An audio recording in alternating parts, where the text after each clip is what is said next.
Charter Local Edition. I'm Brad Pomerance at the California Republican Party Convention in the Bay Area. We are joined by Karen Roseberry. She is a candidate for the U.S. Senate. On the Republican side, she's the youngest. She's a female, only female. Thank you. An educator, only educator. Actively running. I'll be perfectly fair, there's one other teacher, but I haven't seen him around except in one occasion. Why are you running? Why are you doing this? Absolutely. I am running because I think kids are the best return of investment on our time that there is. And I think that we failed them in federal law. And I think that we failed them in 4 primary areas in federal law. I think that we need to have a safer world for them. We need to have a secure foreign policy. Right now, we have an administration that doesn't understand the realities of many of the countries in the world, and the international arena is unsafe as a result. If you don't mind, I want to jump to education, because that's your Sure, no problem, absolutely. And I want to speak about Common Core. Yes. I have the good fortune of traveling around the country and interviewing elected officials. I interview elected officials in some states, and you say the word Common Core, and it is literally as if you said the word Lucifer and Satan right in front of them. Right. In California, I don't get that sense.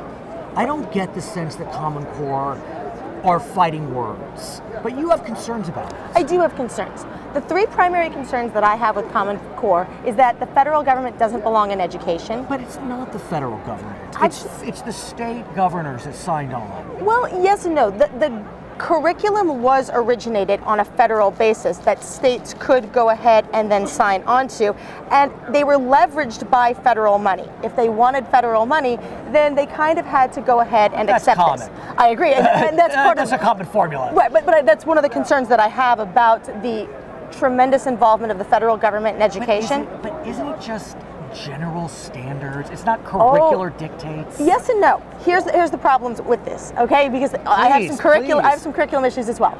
Right now it's teaching math essentially backwards. When I go into junior high algebra and geometry classes that I'm being asked to teach, especially the algebra classes, a good portion of the math problems are explanations to problems that students don't have the skill sets for, because we've spent too much time having them write out explanations that don't accurately reflect correct answers. But let me ask you, I mean, each state has to decide whether to accept or reject Common Core. Right, but you get federal money if you don't, or you lose federal money if you don't. But if you go to Washington, would you be able to affect change in California about Common Core? Yes, because if we start to limit, not immediately abolish, because the Department of Education has been around for a while, but if we start to limit the influence of the federal Department of Education over local schools, we can get accountability back to. But in California, we have the Local Control Accountability Plan, Local Control Funding Formula, and we're giving more control to locals. We need to continue that further, and we need to do it at a federal level. And we need to make sure that the Department of Education, again, is not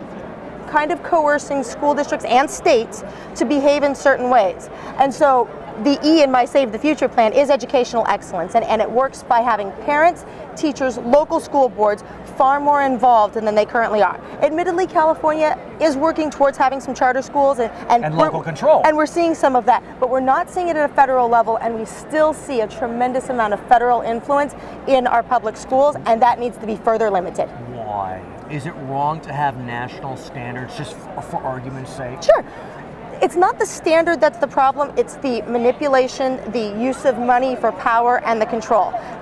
For argument's sake, the issue is it comes down to where is the power going to be centrally located, and who is going to make those decisions, and how much is federal money going to influence the decisions of the states and the local bodies, because they so want that federal money, and they will then acquiesce to the strong suggestions of the federal government. Do we want these decisions at local level, or do we want them at federal? Her name is Karen Roseberry. She is a candidate for the United States Senate on the Republican side, although it's an open primary. We're at the California Republican Party Convention. I'm Brad Pomerance, Charter Local Edition.